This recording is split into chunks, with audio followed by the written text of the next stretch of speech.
Hello po mga kalabi at nandito po tayo ngayon sa Pasig. Meron pong isang ate ang lumapit po sa atin at siya po ay humihingi ng tulong para po sa kanyang asawa. Yung kanyang asawa daw po ay hindi niya na gaanong nabibilan ng gamot dahil po sa kakulangan nga po ng pera. Ito po si ate mga kalabi. Siya po ay nagbabaka sakali na sana po ay matulungan po natin siya. At tara mga kalabi, samahan niyo po kami dito po sa kanila. Bali, nandito na po kami mga kalabi. Tara, dito po siya nakatira mga kalabi.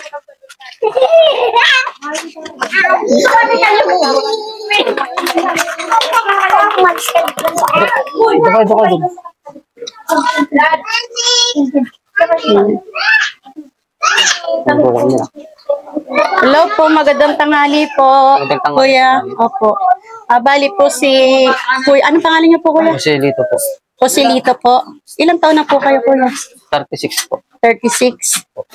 36 na po kayo ngayon ano. Bali, may 7 na po, bali pagpasok ko lang ng November. bata pa no, bata pa si kuya no. Bali po si ate, lumapit po siya sa akin, nagbabaka sakali nga po dito sa channel ni Madam Labi na yun nga daw po, medyo nahihirapan po yata siya sa sa gamot nyo. Ano po bang naging sakit nyo po?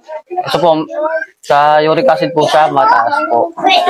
Sa ano po? Maingay yung mga bata eh. Sa uric acid po siya. Uric acid. Ngayon po, di ko nakukuha ng pagkano ng gamot ko po. May maintenance po, di ko nakukuha. Bali, nagpa-check up na po kayo. Opo. Tapos yun nga daw po, may uric acid. Uric acid. Opo. Kailan, bali, ilang na po ba kayo nagagamot?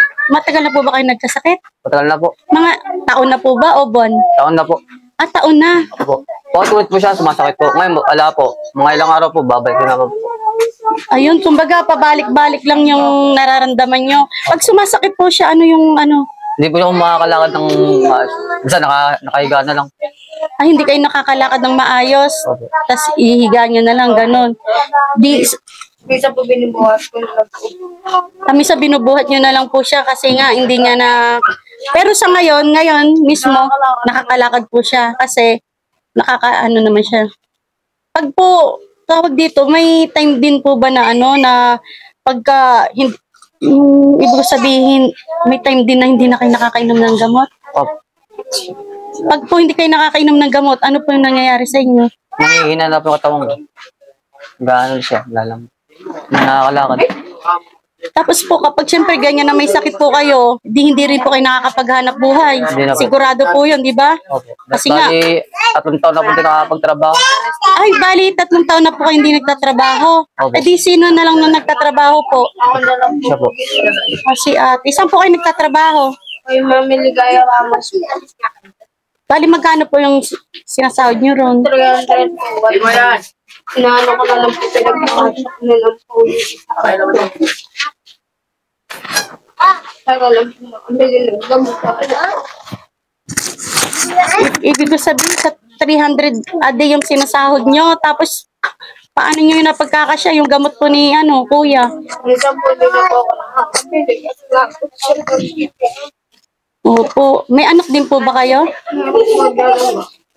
Dalawa po. O di doon pa lang sa pagkain, tsaka nagpares nag-aaral po yung mga anak nyo. O di sa pagbaon lang, tsaka sa pagkain araw-araw. Napagkakasya mo yung 300 de? Ano po kay mama ko ng tulog. Para po pagkain. Ayun. Ayun, baka po mayroon kayong gustong sabihin sa mga nakakapanood po sa atin, te. Makatulong po sa inyo. Sige po, te. Hindi po ako nagtulong at mag-ipon sa aking asawa po. Nabigay niyo kami. Pabiling kami.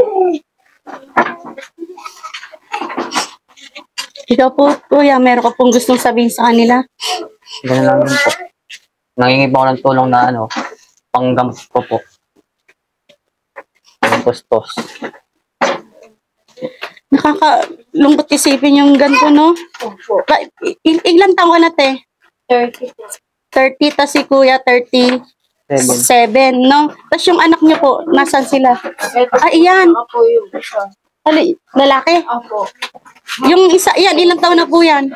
5 taon po siya. 15 taon. Yung isa basa naligo. Opo. Nag-aaral po yung panganay. Parehas po. Pati ito. Opo. Ayun.